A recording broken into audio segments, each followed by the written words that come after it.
Ces liposomes sont appelés liposomes pégylés, du nom du polymère qui leur a été greffé, le polyéthylène glycol ou PEG.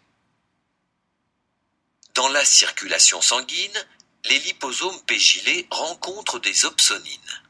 La présence de PEG à la surface des liposomes va empêcher l'adsorption des opsonines. C'est pourquoi les liposomes pégylés sont aussi appelés liposomes furtifs, l'organisme ne les reconnaissant pas comme étant des corps étrangers.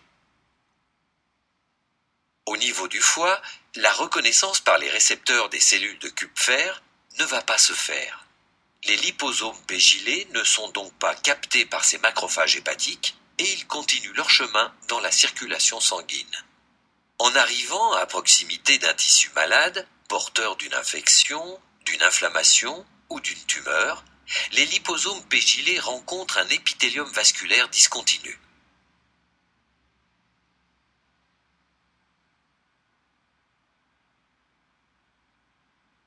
Ils vont alors pouvoir diffuser passivement au travers de cet épithélium discontinu et atteindre le tissu malade.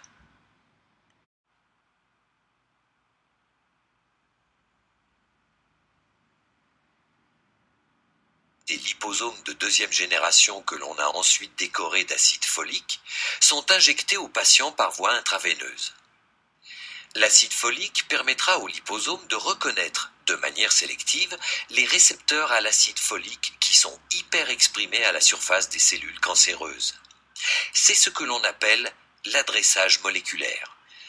Dans la circulation sanguine, les liposomes pégylés et décorés rencontrent des opsonines qui ne peuvent pas s'y fixer. L'organisme ne les reconnaîtra donc pas comme étant des corps étrangers.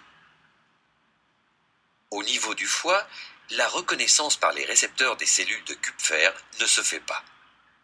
Les liposomes pégylés et décorés ne sont donc pas captés par ces macrophages hépatiques et ils continuent leur chemin dans la circulation sanguine.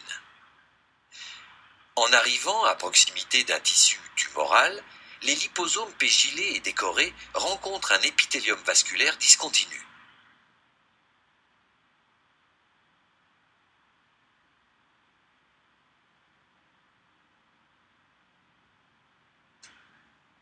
Ils vont alors pouvoir diffuser passivement au travers de cet épithélium discontinu et atteindre la tumeur. Grâce à l'acide folique présent à leur surface, les liposomes se fixent sélectivement sur les cellules cibles tumorales porteuses de récepteurs à l'acide folique. Ils sont ensuite internalisés par endocytose au sein d'endosomes. Le médicament est alors libéré dans la cellule malade.